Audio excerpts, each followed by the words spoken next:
大家好，我係楊仔，會同大家介紹我哋唔同單位可以點樣呈現出 VMV 嘅與時並進、創意艱辛啦。Let's go！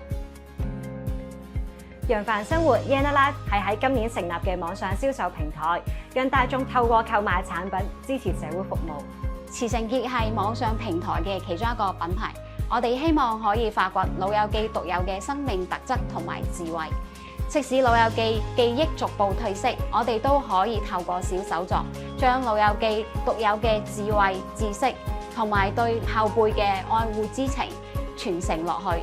同時，我哋都好希望可以充權長者嘅能力同身份，建構一個不一樣嘅形象。我哋期望透過微電影，以一個嶄新嘅角度去宣傳我哋中心嘅服務。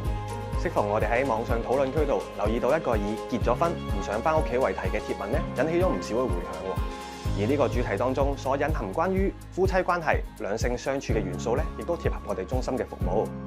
今次呢一個新嘗試，亦都係呼應咗近年嚟多媒體發展同埋創意更新、與時並進嘅方向。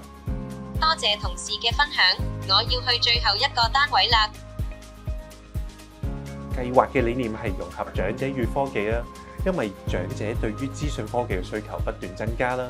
咁喺疫情之下，多次舉辦一啲數碼外展站，一對一咁解答佢哋嘅查詢。